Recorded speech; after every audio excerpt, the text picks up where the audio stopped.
Thank you for your time. My name is Beytullah, and this is Bet on It, Shooting from the Hip. I appreciate you being here. Please keep in mind what we are doing here on Bet on It, Shooting from the Hip. We explore human ideas, philosophies, and noteworthy information. This exploration is us thinking aloud, a thought exercise, jumping into ideas and examining them and re-examining them. You will find we are prone to using adult language when expressing opinions. In keeping with that, you shouldn't believe anything we say. We are not experts of any kind. We are just having fun with these ideas, philosophies, and information in the hopes that you will find it fun, interesting, and entertaining. We encourage you to invest time in searching out these subjects and coming to your own conclusions. Now on with the shit show. Slim, how you doing? I'm good. How's it going? Oh, that's good. Good enough.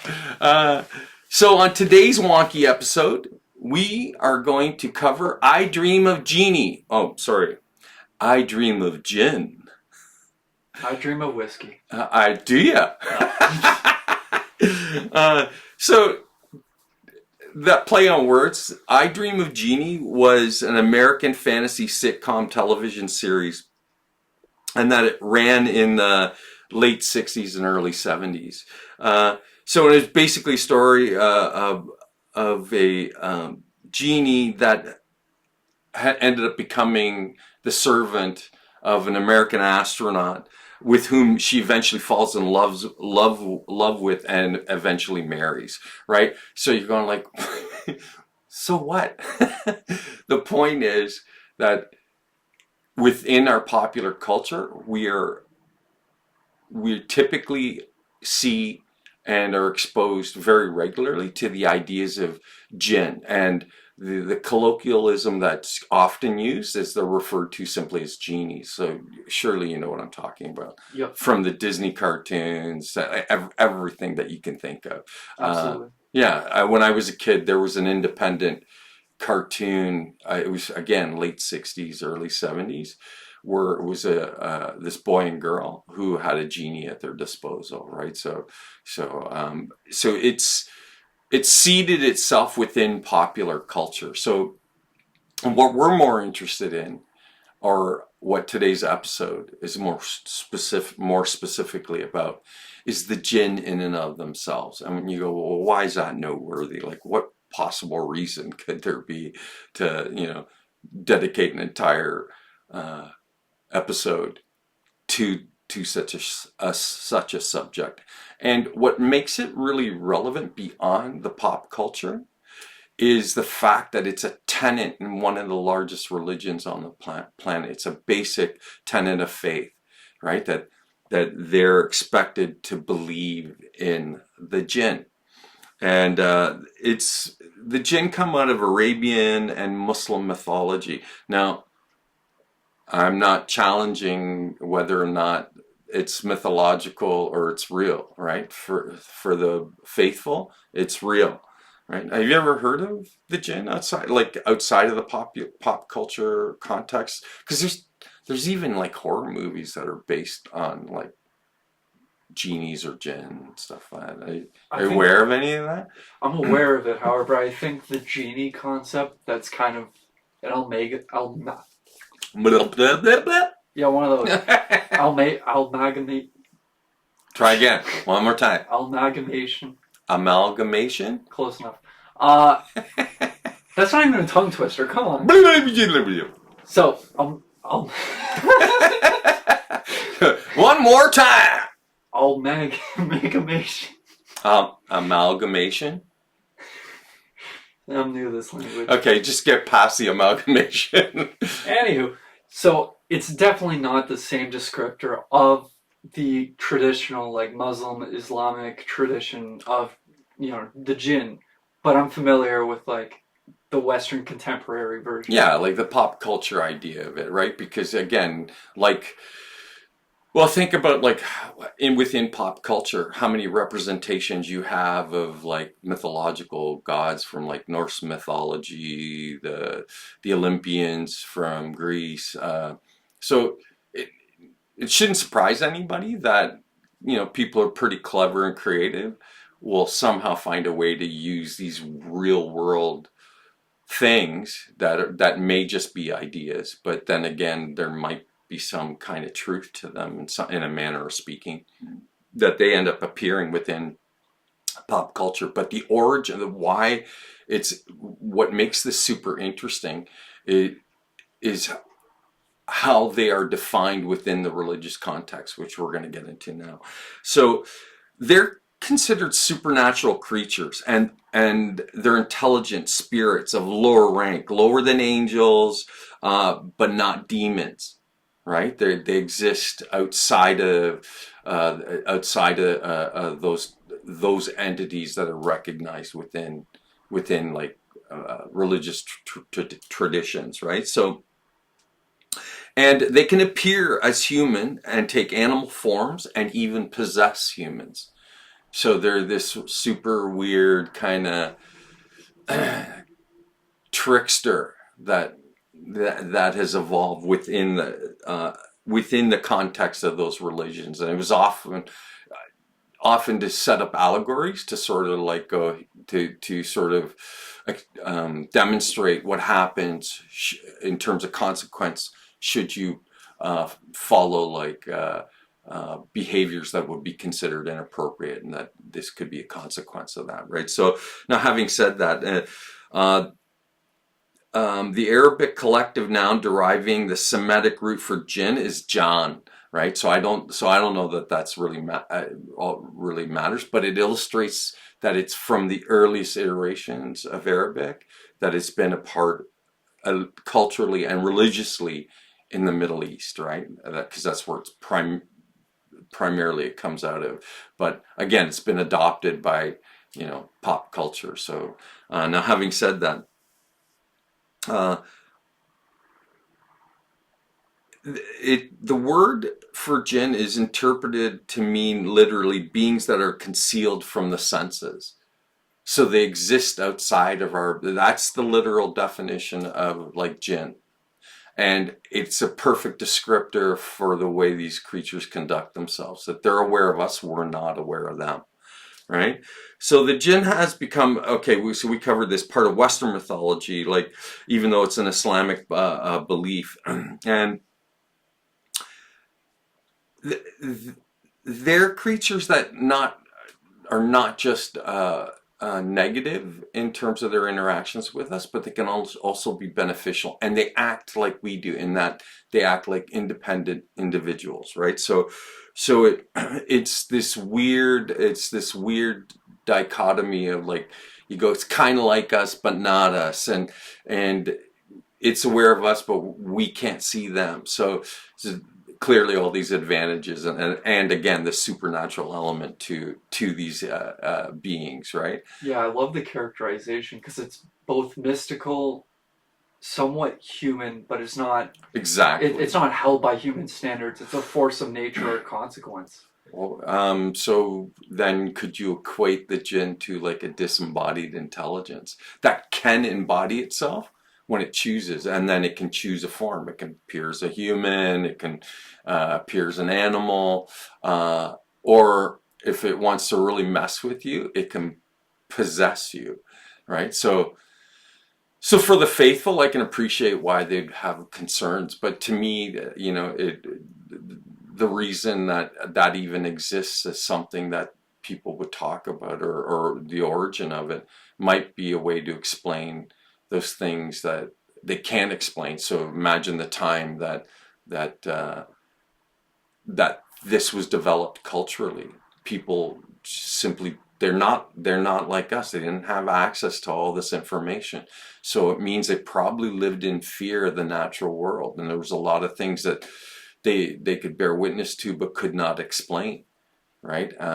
So it was a way to sort of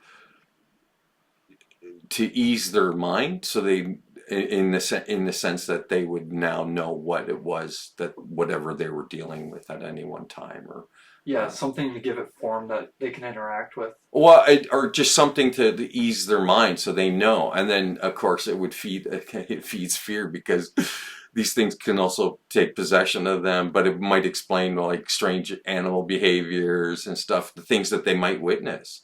And people acting erratically who are maybe suffering some kind of mental deficit. Oh, they're possessed. So it was a way to sort of, it could be seen that way. I don't presume to know definitively one way or the other, but the likelihood is that would be a good line of reasoning to explain why something like that might be generated within a culture, to explain these things that otherwise it couldn't explain, right? Right. So it would be unusual behaviors, demonstrated by either people or animals. Right? Yeah, regardless of culture, people always got to get this mind state where it's like, okay, something happened, regardless of reasoning, we must continue. And they're looking for an explanation. So because they can take comfort from an explanation, then it would stand to reason, and they would find an explanation. It would Right? be a lot easier than this whole process of like discovering emotions and figuring out how they work. Well, it's in relation, yeah, but it's always in relation to things that they're observing in their natural world or in their day-to-day lives. Like somebody having some kind of episode that's related to a mental deficit, you could see very easily where they might equate that like they're being possessed by something other than themselves. Or you see it like, Even now we use that for emotions. We're possessed by anger. Or okay, but that's more of a clever use of language to describe people's behaviors that might be rooted into a reaction, which is like in the case that you cited, an emotional reaction. They're reacting to something in an emotional capacity, so in a manner of speaking, they could be possessed by that emotion, right? But in this case, as a function of these creatures that we couldn't see, but that were there, they were ever present, and you never knew when they were there, right? So that would go a long way to explain somebody suddenly like losing their shit, flipping out, and it's just it's some kind of mental deficit that's kind of playing itself out in a very public kind of way, where there's no hiding it. You see it, it's very obvious, right? And then how do you explain that behavior? Because eventually the episode passes and they're themselves again. You're like, what just happened there, right? Like, right. So I again, right, like that's us applying a rational mind to it. But there's also another element to all of this, is like the idea that these things exist, and for the faithful, they're real, right? Well, the way it's characterized and it acts out, these are real things that happen. It's just the explanation that's mystical. Well, like I don't want to reduce it. No, because again, I don't want to take anything away from the faithful. So if it's part of what you believe, it's part of what you believe. Like, but for me, why I'm interested in it is because these things have essentially paralleled us from the beginning, right? Like from our beginning. So it's not new. And just to be clear, like there's. I'm just going to comment on Islam or Muslims in and of themselves. According to estimates from 2024, so this year, or I guess by the time people see it, it'll be last year. All right. Right. There are 2.03 billion Muslims in the world, making Islam the second largest religion after Christianity.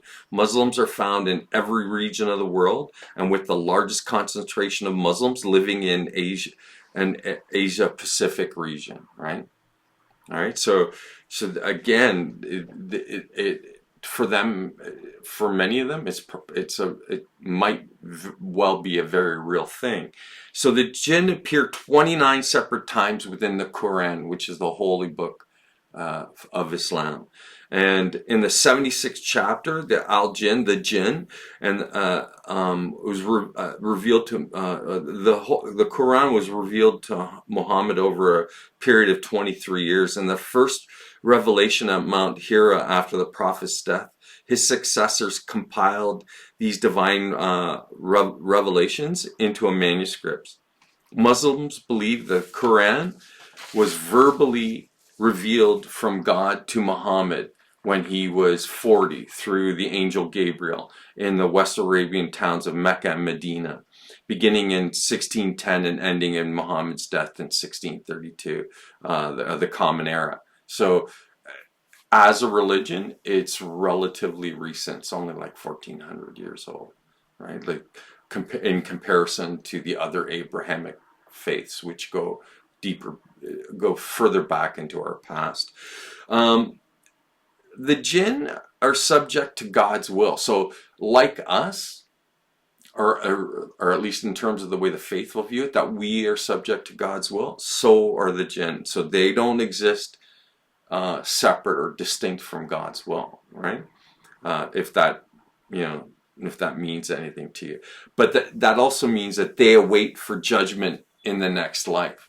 So then they're judged by their behaviors.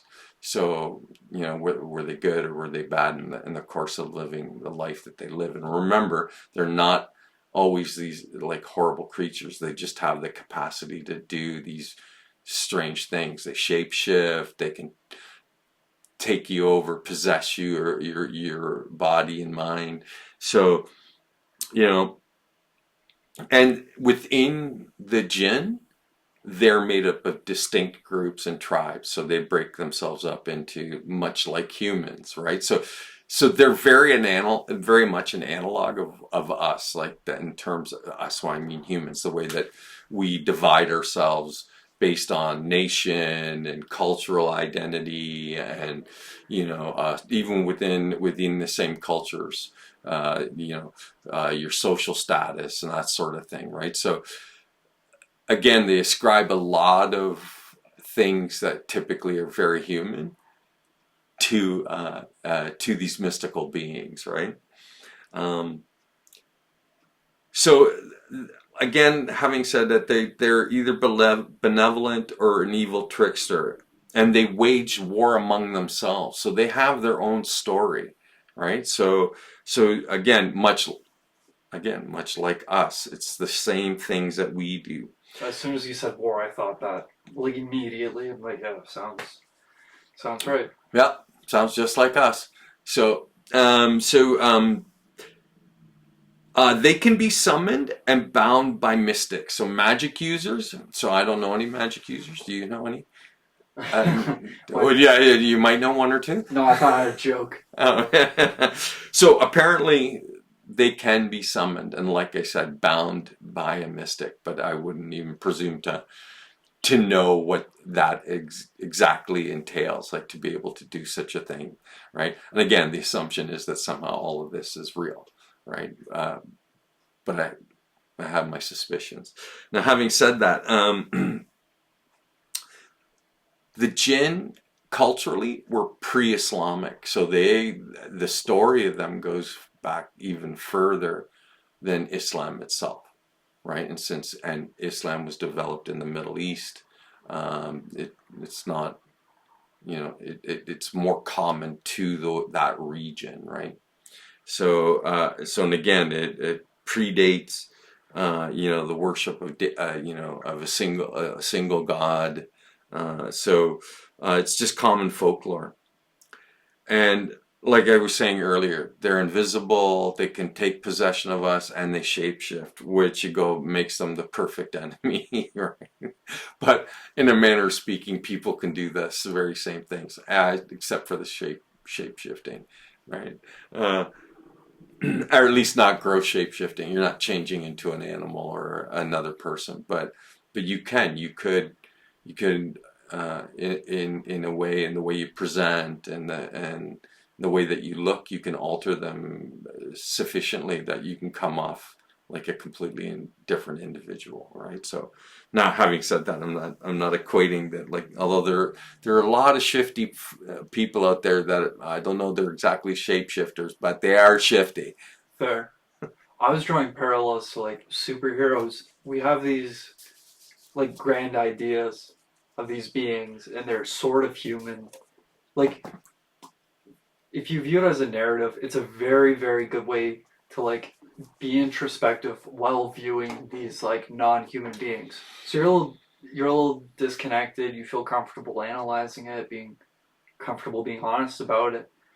But the whole thing about them being tricksters was the most prominent thing that I knew about them. They become like certainly a lot more to them than what we imagine, at least within, like, outside of the context of the folklore, right? Because, like I said, this idea of jinn, although there are a lot of parallels in a lot of other cultures that like predate the the Middle East and are post Middle Eastern, right? Where this idea of trickster beings that are like, the jinn have been described as smokeless fire. I don't even know what that is, but it implies that there's some kind of, like, their energy or intangible. Well, again, amongst so many cultures, this is a reoccurring theme. So, and it speaks to the idea that there's a presence that's paralleled us right from the beginning, right? That's always been a part of us, and that it's manifested in the same behavior. So, is an explanation for the natural world that people couldn't understand, or is there some kind of truth to it? And the truth might not be the minute details of the way they describe this presence or these other beings.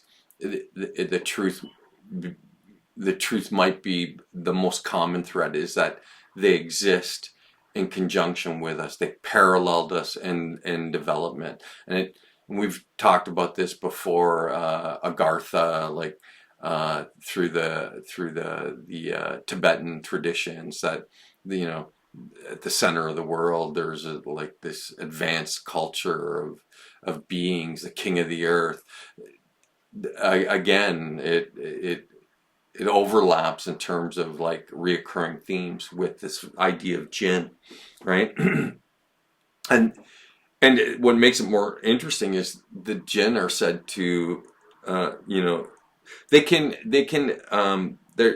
dwell in inanimate objects like stone, trees, and ruins, but they collect underneath the earth, right? That's where, and like I said, they're the smoke beings, a smokeless fire. They're intangible. They're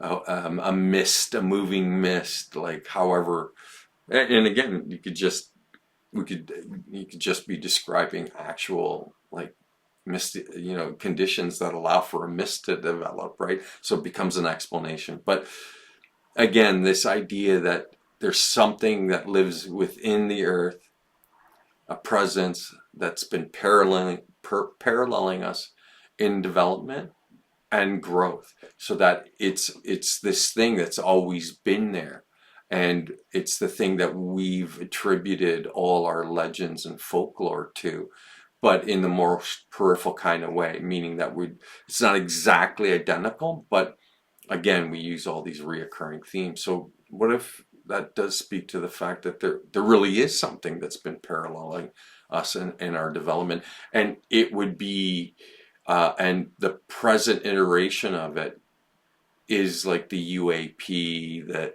what if that's the reality of it, right? What if it's just disembodied intelligence that somehow are able to, like, manifest within this dimension or this reality, and this is us interacting with them?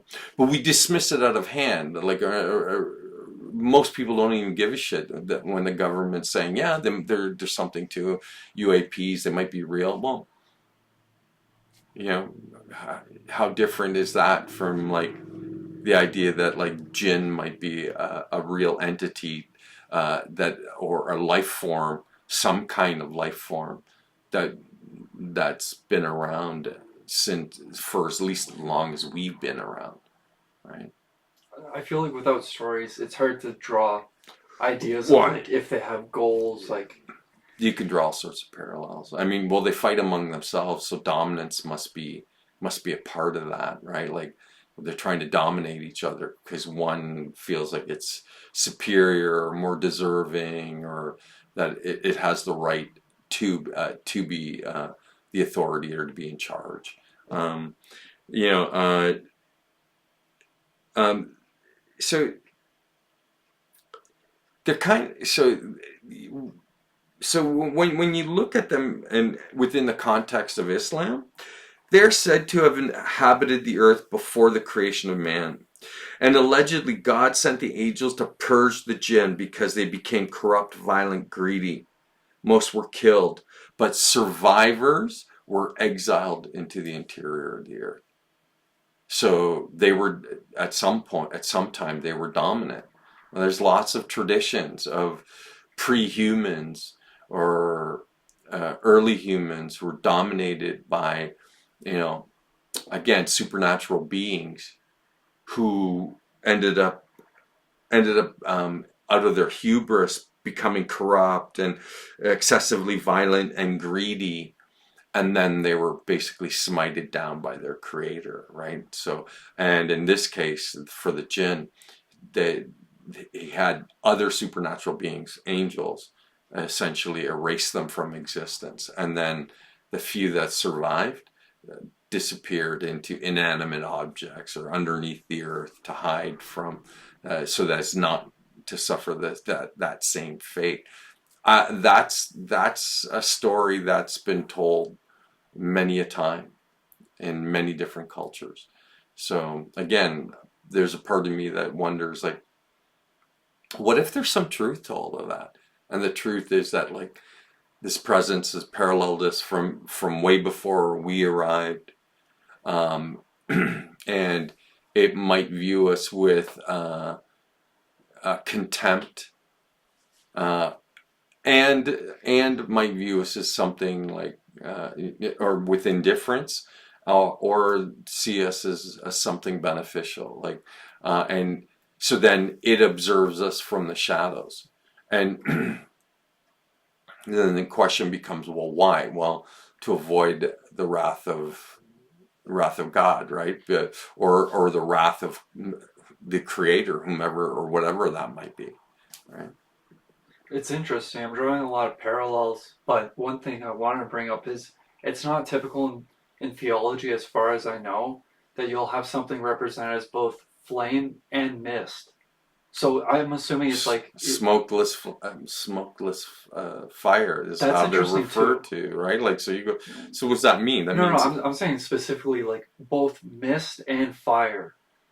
well, Like that's a strange. it's smokeless fire, so then that means it's light, it's flame, it's open flame. So Oh, they're dancing flames. you mentioned mist. I thought you meant like actual mist. Like Oh, I fire. meant more like that that it could be humans rationalizing something experienced in the environment. They see a Like mist, mist, right? It's intangible. So then they're like, you know, like, I was super interested. I was like, there has to be something significant there. I've never heard that before, both fire and mist.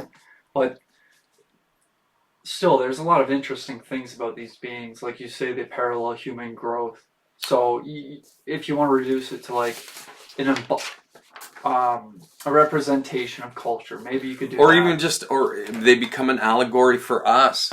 Yeah, so that it's a way for them, like you said it earlier, for humans to reflect on their own behavior through these stories that are cited about these other beings that exhibit some of the independence that we do as individuals, because they're completely individualized. That's the way that they've been portrayed, that, you know, and they all end up seeking, they're not immortal, but they're exceptionally long lived. They don't have like human lifespans. Like for us, you're lucky if you can make 100.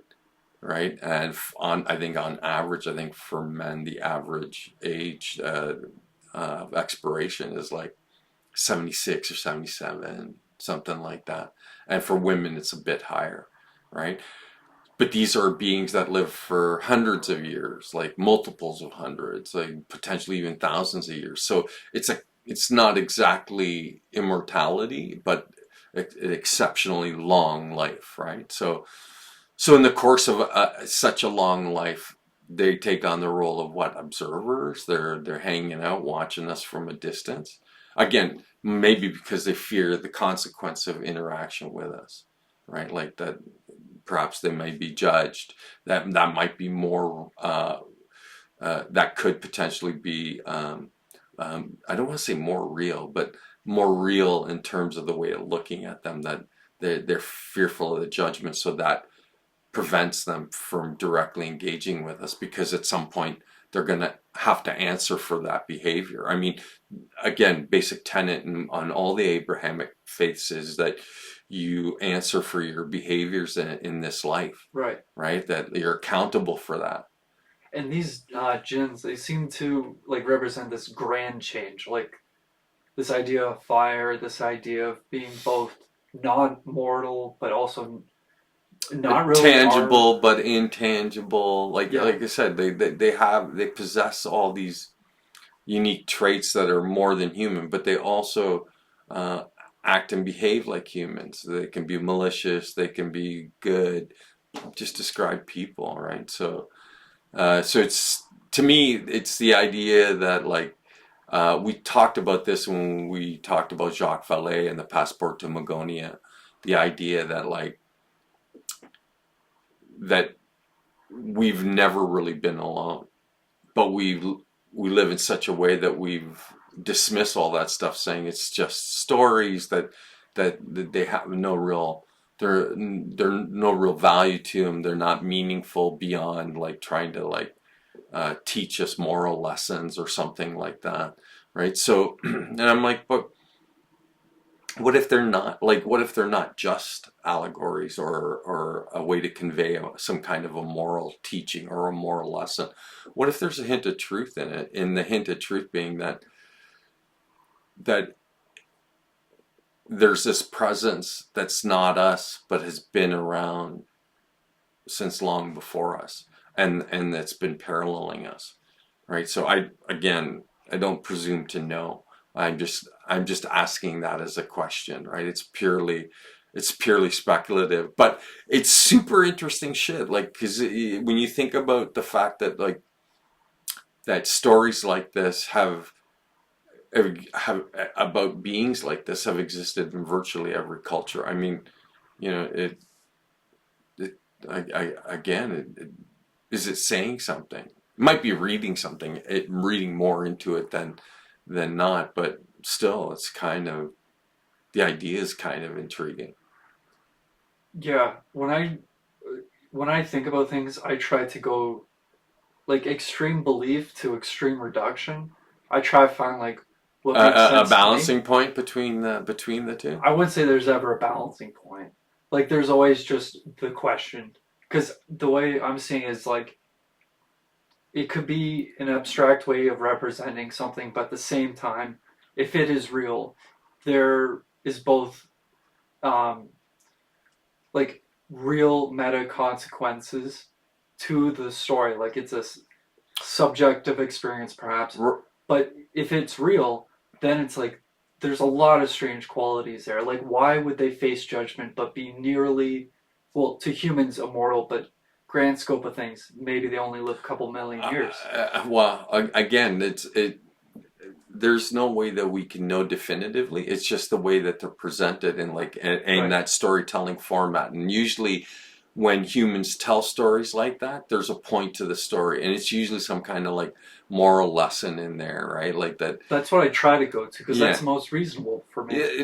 It's not unreasonable. So, and at the most basic level, that might be like, that might entirely sum up this idea of what any kind of supernatural being, never mind just the jinn. It would definitely explain away why they face consequences despite being like this huge magnitude of power and trickery and intelligence. Oh, well, again, like I said, what makes it most interesting is how that trickster shapeshifter quality to them, that some of them like to lead humans astray, right? Like and to take advantage of people, but not in a spiteful, malicious kind of way, but more in a, it's more like they're just screwing with you because like they can, right? But like, you know what I mean? Like Yeah. it's not with malignant kind of an intention. It's more like we're better than you. Ha ha ha. Gotcha. There's, like you say, there's cases where they're being both good or they're being bad, Right. but not both good or bad. Well, And they here's the thing. Then, what if that's how they really present? What if that's what they really do? That or they, like I find myself kind of, I find it weird to refer to this, even though they're mythological, supernatural beings, as though they refer to them as though they're real, right? Like, I don't know one way or the other. I've never experienced it one way or the other. But having said that, like I said, they make for interesting anecdotes that allow for people then to again learn some kind of lesson, that there's some story in there that you're supposed to somehow draw some kind of insight from, right? And because so they could just very well be a vehicle for that. But I think it's again more super interesting to think of them as something that's real, even though the likelihood is that they're probably not. well, I'm no statistician. Almost went through another phase of that. Anywho, statistician. I can say it. It's okay. I trip over words all the time. Funny enough, when you went to correct yourself, I thought you were going to change it from them to it because it's both. It's them and it. Yeah, like, which is a funny way to see things, right? well, again, they're described as being individuals, no less than we are. That they organize in groups. They're warlike in between their own groups. So I can't even begin to imagine what a war between beings who are described as smokeless fire, what that would look like casting plasma and lightning bolts at each other, or some shit like that. They got some super cool stuff, like 10 times whatever we can imagine. Well, here's the thing. I go like, if they're intangible and intangible, why would they need stuff? Right? Maybe time is the issue because they have experience too. They must have. Well, they're and long lived. They're long lived, so they would have a lot of personal experience to draw from, right? Like, think of the advantage that we would have if your lifespan was suddenly 3 times as long. Go crazy. Just wait. I'm not talking about you living forever. Yeah. Just living for, say, maybe 300 years, and you live in your physical body that, like, say you're a peak health. We'll say for the sake of argument, like 35. They just simply stop aging, and then you get another 165 year or 265 years or 165 years to live your life out. What do you think you would draw from all that additional time? Like, you'd accumulate fantastic experience. So, and we're expected to try and do all of that within a very limited lifespan, right? Like, and that limited lifespan's only like, you know, again, depending on which statistics you follow, I think it's like 76, might even be 72 for men, and for women it's like 78, 79 life expectancy. Well, if you had the capacity to live an exceptionally long life, think about how many skills you could acquire and develop, because time's not an issue anymore. So you take all the time you need. So you could be like, you could develop the capacity to be like a concert pianist. So not just somebody who could play piano, but because you have enough time that you could develop the skill to be like of the highest quality, right? It would give you the capacity, like in terms of an individual, to grow, to become, to use the word multifaceted, might understate what you could accomplish. You said earlier you'd be bored, go crazy. I think that's just for a limited mind. You're already stressed. You're barely, you're barely in your 30s, and you go, can you imagine living another 170 years or 270 years? But you're imagining it from the position that you're currently in, right? Yeah. That stress will follow you inevitably. Well, that's the thing. Inevitably, stress would follow them, but it's not like all of them fall from grace. If you use that old term. Well, remember, as beings, the jinn became corrupt and violent, and and then as a result and greedy, and as a result of that, they were wiped out. I think greed is a big distinctive quality to bring up, because it's not that they're inherently greedy, it's just they have the capacity for it. Okay, so then as an allegory, so if you use the jinn as an allegory, and their behaviors are essentially our behaviors, is the eventual outcome of being corrupt, violent, and greedy, which we currently are, is that you end up getting wiped out. And it's probably by your own hand. It's not a judgment passed down by a divine being who sends, an angelic army to come and wipe your ass out. You wipe yourself out, right? So maybe the allegory or the moral lesson there is we could be seen as the jinn, and in our hubris, we could unleash a horror, a nuclear horror. That, never mind comets and meteors crashing into the planet or coronal mass ejections from the sun, that in our own infinite stupidity that we could fucking do ourselves in as an act of, like, because some idiot who's nothing more than they're in years, they're a physically mature adult who's now going to behave like an immature child, right? He's going to lash out. And the result will be, basically like eradication of significant numbers of humans, if not the complete destruction of human society. So we're at this really interesting tipping point, right? And again, it parallels the story of the jinn. Will we be chosen for annihilation, and then the few survivors will scatter to the winds or to the underground to try and eke out an existence in the face of an irradiated landscape, right? Like it. So it just purely as an allegory, you go the jinn.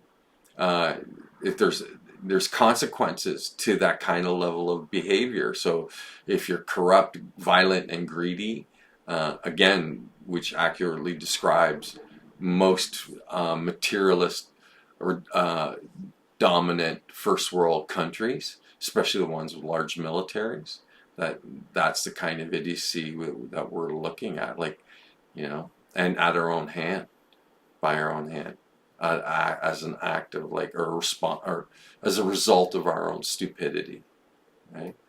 Not to reduce the jinn to MacGuffins, but as a plot driver or as a way to reason things out, there's all these concepts of the Tower of Babel, the fall of grace for angels, or you have the jinn who, like I said before, had the capability for evil. So it's all a matter of perspective, how you want to view these stories. So if you want to look at them as a moral tale that you gain some insight from, or pure entertainment, I mean, think about it in terms of their appeal and how they've been used in popular culture. The 1992 American animated musical fantasy comedy Aladdin with Robin Williams as the genie. Aladdin. Again, super fascinating. The 1001 Nights, a collection of Middle Eastern folk tales compiled in the Arabic language during Islam's golden age, and is often known in English as the Arabian Nights. The first English language edition was put out in 1706 to 1721, and it was a popular, book and a series of stories to entertain yourselves with. So it runs the gambit. It could be purely entertainment, or you can draw some kind of moral lesson from. So to me, like, the idea is like, it doesn't matter how you view them, right? And for me, I'm willing to accommodate all those different perspectives. So including the one that I'm like, the one that I'm more fond of is the idea that they're an independent culture that are human, who have been around with us since we came into being. So it's at least a minimum of 6,000 years, 10 to 12 if you count Göbekli Tepe, right? So I reference to that Middle Eastern site that's pushed back the human timetable for complex organization and civilization to even way further back. But again, under the conventional model, it's only about 6,000 years. And so to me, that's way more an appealing idea, but that's just my bias. I would personally throw in this. Maybe it would be a good metric to think about how long we've been bipedal, because we don't necessarily know at which point. What? So are you still assuming that that we came out of some kind of primate that moved on all fours? Well, I do come from that assumption. I don't make any assumption. I don't presume that evolution is entirely correct. Not any, or the theory, a theory of natural selection. I don't presume that it's any more correct than an Islamic view of human origins, or Jewish or Christian. To me, I go, they're all fair game, but I don't think that any of them produces evidence to completely, definitively support their position.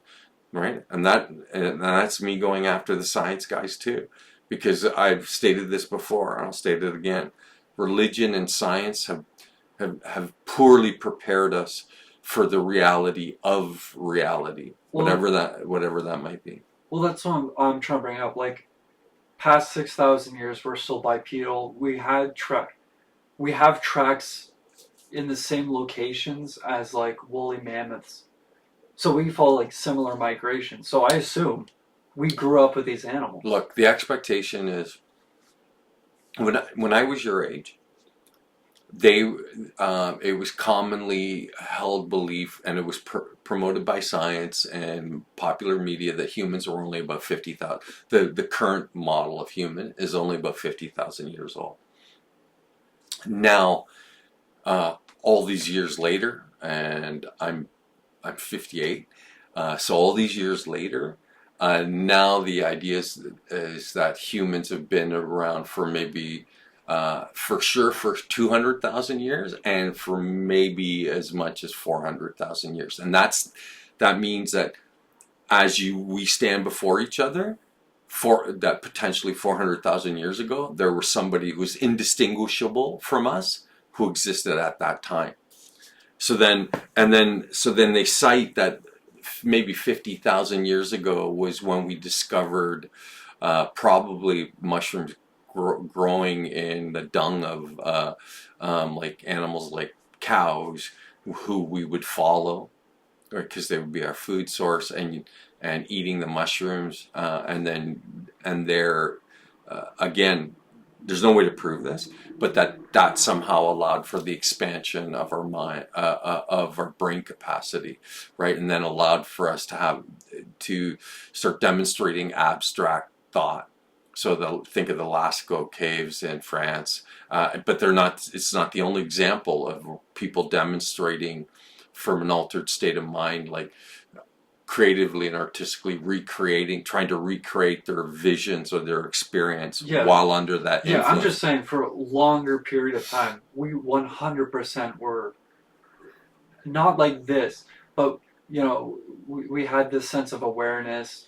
There's no way it's like the past couple thousand or 6,000 years. Well, but we only have 6,000 years of recorded history, right? So Right. so when I say 6,000 years, it's only a reference to how long we've been recording stuff like that we have evidence of. That's fair enough. I'm Right. just saying, like,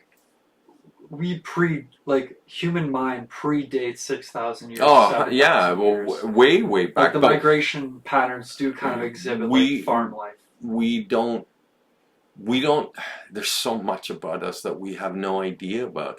We can barely manage 6,000 years ago. Right. So then anything beyond that then becomes like a real mystery as to what humans were. Like, who the fuck knows? What if we were a seed colony of an expansionist intergalactic empire and it got wiped out, and then we're the remnants of that? But the survivors from the devastation completely, the trauma and of the tragedy basically scarred them so completely that they ended up basically being reduced to Stone Age culture, right? And that so that that's the hidden part of the human story. I'm not saying that it is. All I'm simply saying, again, it's great science fiction and it's probably been used in more than once in some kind of in some capacity of entertainment. But the idea that when you go that far back, we have no real record of what was going on. They found human footprints and handprints like in sedimentary layers and stuff like that that were, it pushes back the date to, like, I've heard some claims of like as much as 1,000,000 years ago. I go, like, come on. So if in that broad range of time, the point I'm trying to make is that anything could have happened. Yeah. So and what we could be anything. The source of what we could have come from anything. So it's, so in terms of the religious ideas and the scientific ideas, there's no evidence one way or the other for either position. So then the real answer is we don't know. So then, so if we approached it with that kind of an open mind, then suddenly we look at ourselves in a very different way. That we represent the ultimate mystery. Oh, one thing I want to bring up, because that ties into it, with the presumptions we have, we can go, okay, based on this DNA, we know you're like the people from this area in this time. But it doesn't necessarily describe origin. It just describes, what they ate at the time. So you could go back 2 years and they're not even there anymore. They're on a spaceship. Okay. Hypothetically. Okay, so in recent time, a lot of like the Clovis first culture that got overturned. Right. There was sufficient enough evidence to be able to overturn that recently. But it was the commonly held view for the longest time, even though there was evidence from far earlier, so like 20, 30 years ago, that contradicted the Clovis first idea. And then this idea that we came across Asia over the land bridge into North America, when they look at genetics, especially with indigenous people in South America, there are genetic markers from people from like the South Pacific. So that challenges that very idea that somehow they crossed on a land bridge.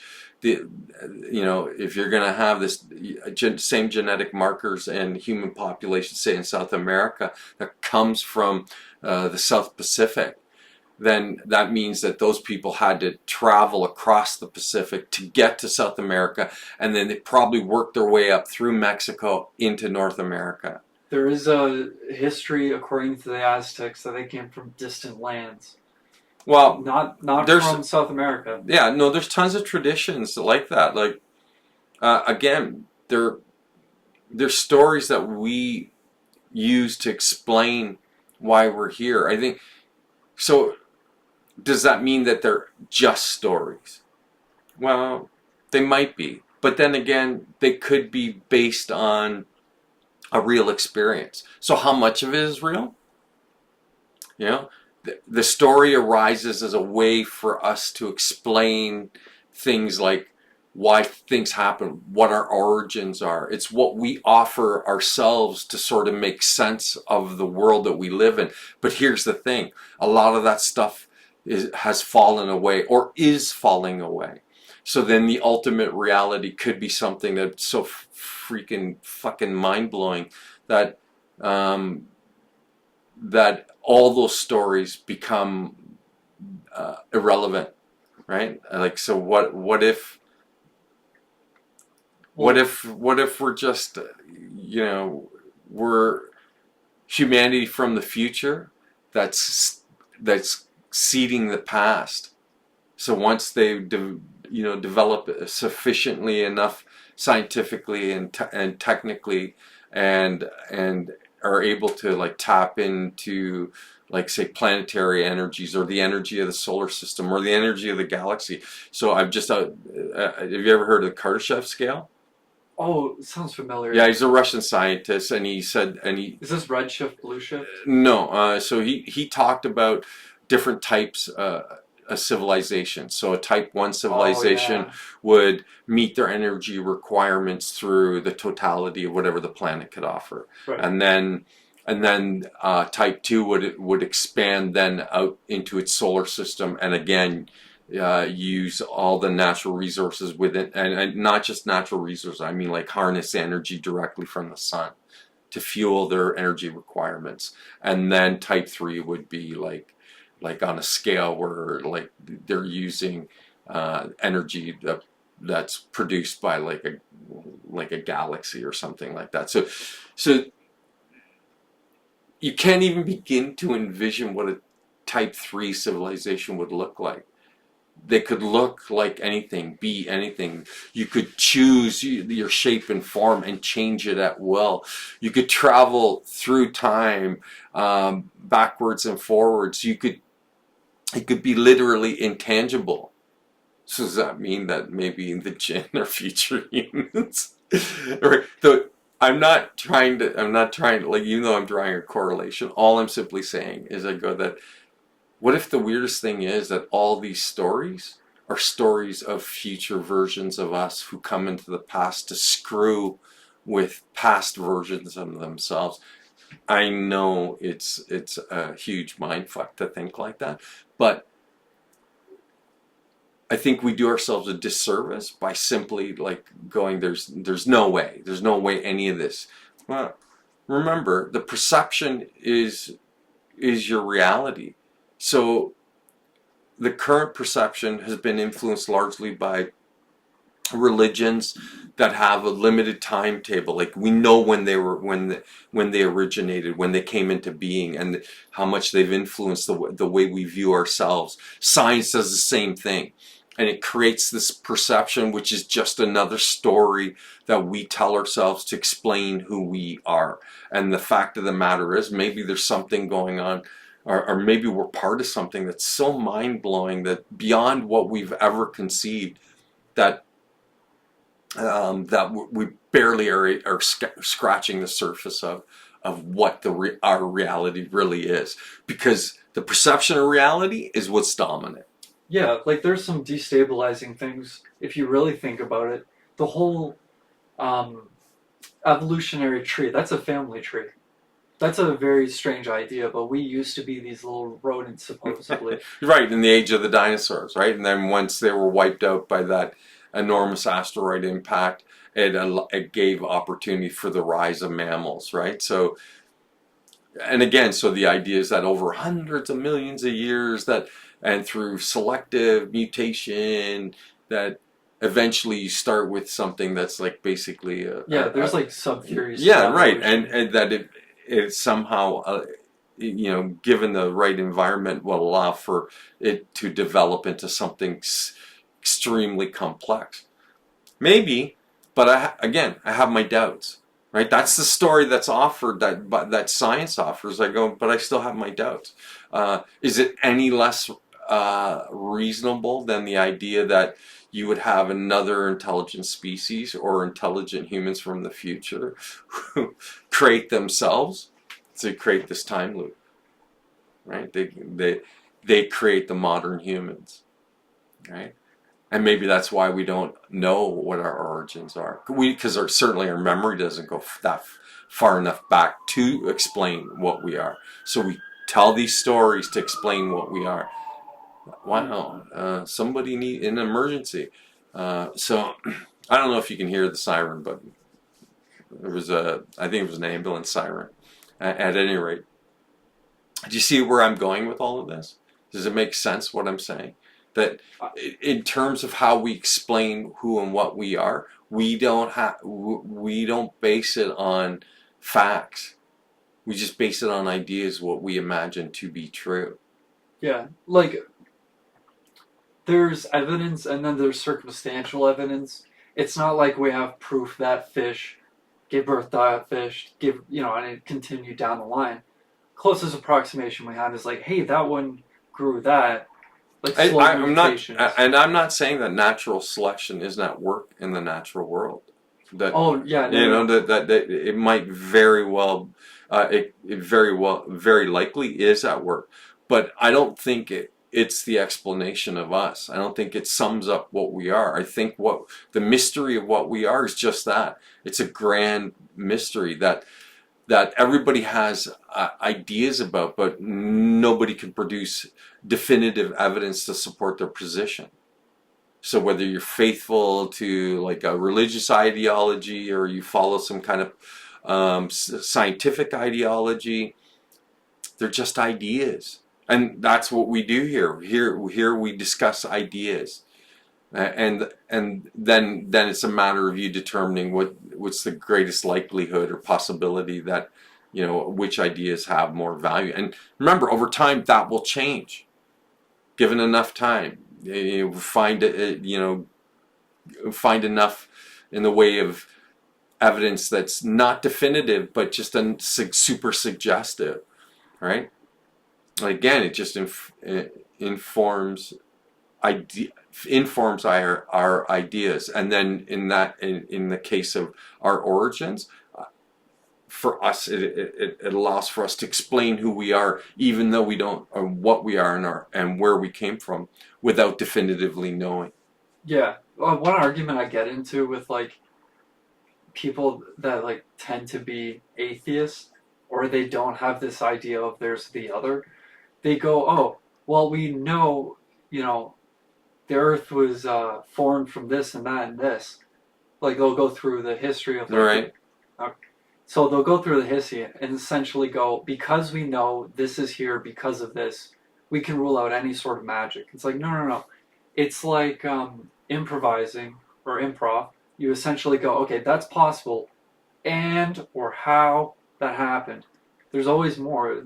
This concept of science cannot exclude the idea that there's more to understand. Well, Arthur C. Clarke said that sufficiently advanced science would appear to be magic. Right? I'm paraphrasing. It breeds more questions. Right. So I'm like, so when you say there's no magic, well, if you're that significantly advanced technically, yeah, then all the things that you would attribute to like magic, you would suddenly be able to do. So then, in a manner of speaking, then magic might be science. Science is magic. That's what I believe. Because you ask a 3-year-old how a microwave works. Magic. Yeah. Ta-da! Like what? Well, it runs off electricity. You know that? Yeah. Well, how does electricity work? Magic.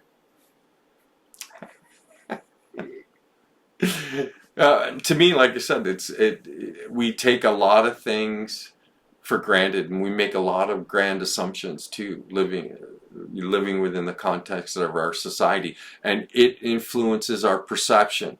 So the way you see the world, the way you see yourself, is not dictated by you and by curiosity. It's dictated by other people's ideas, right? And maybe ultimately that's the point. The point is like to invest yourself into the exploration of ideas, and you might not be able to determine definitively anything, but what you can do is kind of guess at what might be most likely, and then you don't have to be committed to anything. It leaves you open then for further discoveries that could really radically change like your worldview, right? So again, the kind of important thing that things that we don't that don't aren't commonly expressed within the context of education.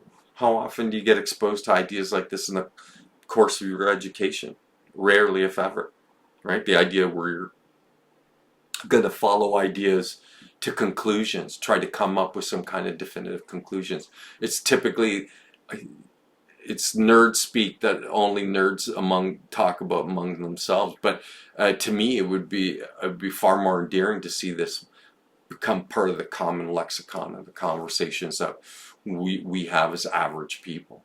Well, those nerd conversations are really where you find the magic, because you're going, we know this, we don't know that, we know this, we don't know that. Like, if you're curious about this concept of chirality, this idea we have a left-handed and right-handed molecule, and we exist in the universe where the left-handed molecule is more prevalent because of so-and-so reasoning, it gets to the degree where it is functionally magic.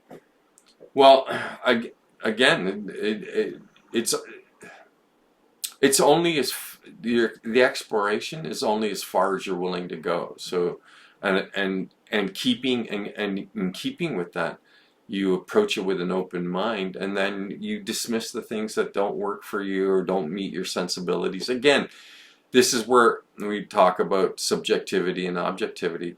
This is where you exercise your preferences, but I don't treat my preferences with absolute value. They're not more important than anyone else's insights or preferences or biases.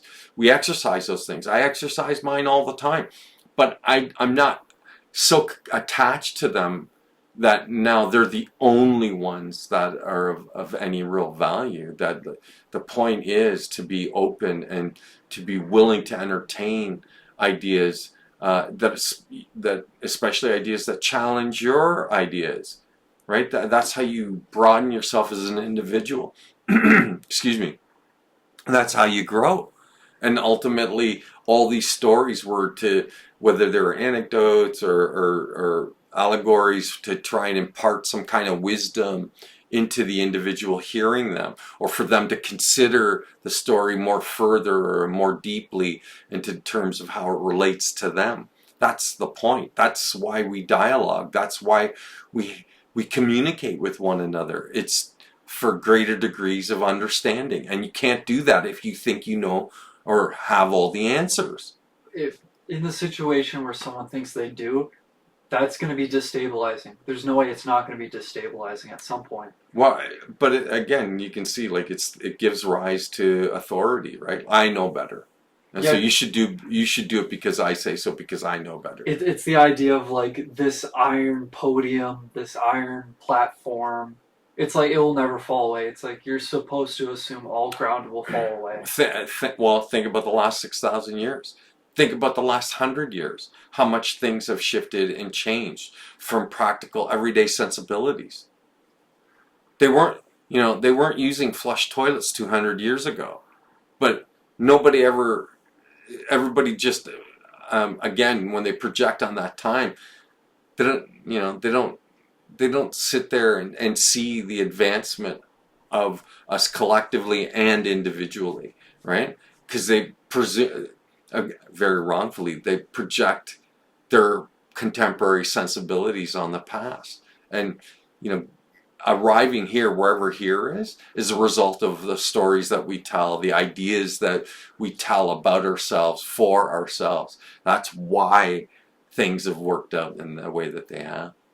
It's funny because if you go back in time and you look at somebody who's like a numerologist, mathematician, these individuals are basically working on what somebody might consider alchemy. But it works. It's functional. So it's a real magic. Again, you can characterize it however you want, but math is like it's fundamental to the universe, right? Because, right? And you think about the early chemists, they thought they were working with alchemy. Like it was more a philosophical approach than it was a direct science as we know it today. Okay, but even math itself, it's how we're able to discern Yeah. like functions within the universe, and even the most advanced maths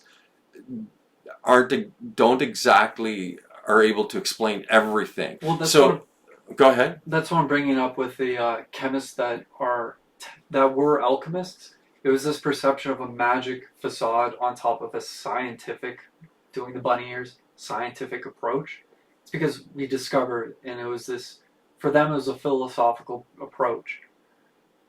But Well, now we see it as like, okay, so yeah, so again, it's just ideas. It's the propagation of ideas. What are we other than the sharing of stories and ideas? And the ideas are meant to explain things in a way so that puts your mind at ease, so that you can be comfortable with the explanation. So now it allows for your world to make sense to you, right? That's essentially what all that storytelling is. It's just an explanation to make the world more sensible or more accessible, right, to the individual. restabilizing. Right. So getting back to the jinn, which was the original theme, it's just another story, right? It's another perspective. So whether or not there's any real truth behind them or not, like most stories, you have to be discerning. And that means, one, you have to be open enough to listen to ideas, and then analytical enough that you look at the ideas and then ask the question, what is most likely? Does that seem likely? Is it possible? Right? And then under what context is it possible? Right? So again, discerning minds. I can't stress it enough how important it is that we be discerning, right? Can I get a time check? We actual time or recording time? Recorded time. We're 1 hour 11 minutes in. I think we're pretty close to summing up, I think, for this subject, right? This was I Dream of Jeannie, and like most conversations we have, it's drifted into, well, virtually everything, because here's the truth. The truth is all of it's connected. Again, it's the same mistake we make when we start talking about our mind, our body, our spirit, that like for the ease of language, we have words that refer to them as component pieces, but we're talking about something that's completely integrated. So you can't really make a distinction between the mind, body, and spirit. They're one thing. Fact one, fact the other, right? So they're not like cars, right, where you can take out a component piece and put in a new one and works brand new. If that did, then there's still issues with people getting transplanted organs and that sort of thing. So I guess ultimately the point I'm trying to make is that ideas work in the same way, that you can we use them to explain what we are, and they affect our psyche and our mind, because depending on how much value you assign to the idea. And I don't particularly, for me, I find it very liberating not to be connected completely to any single idea.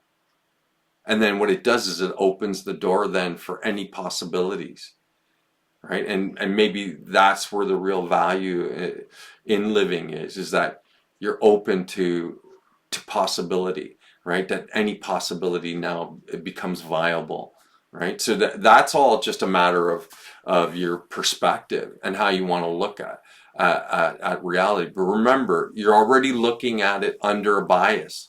Your bias, which has been influenced by everything you've been exposed to. So stories of the jinn, what science tells you, what religion tells you, what your culture tells you, what family tells you.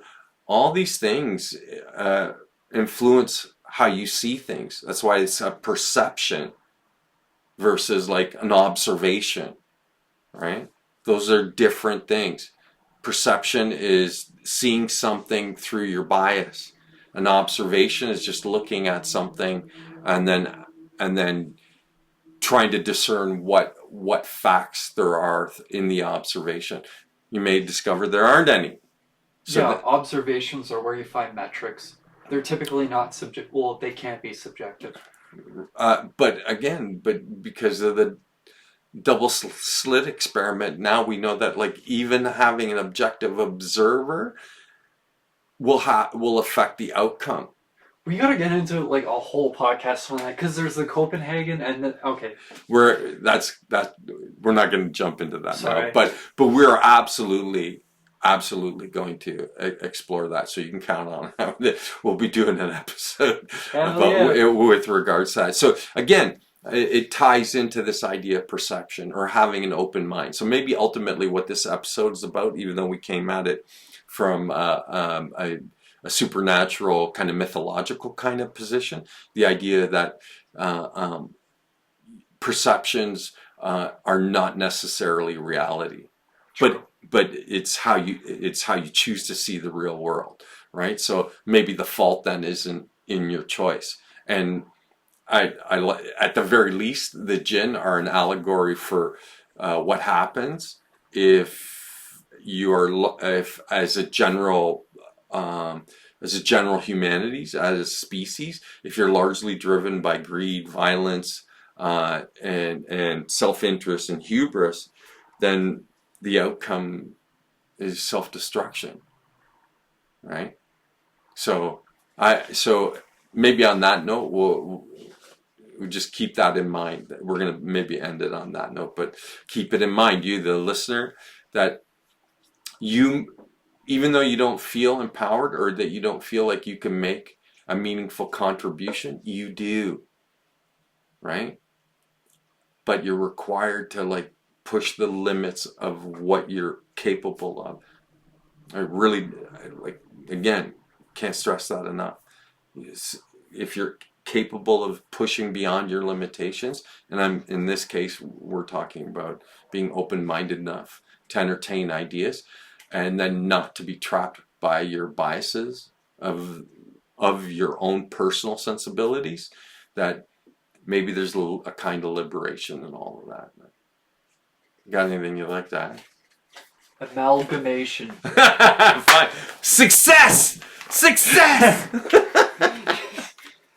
I had to. Oh no, it's okay. It's all good. Like I said, I do a lot of talking. I work in a capacity where I'm expected to communicate publicly, so I get tongue-tied. I trip over myself all the freaking time, right? That was like, a hilarious one. And I kept trying to. You know what? I hate it when that happens. So I totally relate. I get it. Anything like to add in closing? Beyond amalgamation? This was a very interesting time. I would suggest that you check out Dyson Spheres if you're interested in this concept of like Type 1 civilizations, type 2. Yeah, Dyson Type Spheres 3. involve like harnessing power from your own sun. Well, the way I understand it, a type 2 civilization, or it might be a type 3, they would encapsulate the solar system in a shell, basically an eggshell, and then they live on the interior surface, because you make that all habitable space, the interior surface of that shell, and you draw all your power from the star, from your sun. Even just as a sci-fi concept, it's super interesting. It's kind of mind-blowing. Yeah. Thank you. It's been fun. Right on. Okay, so in closing, I'd like to say, question everything, including yourself. Seek balance. Seek knowledge. Seek understanding. Become a renegade, individualist, humanist, critical, objective thinker. I want to thank you for your time, wherever you are, day or night. Have a great one.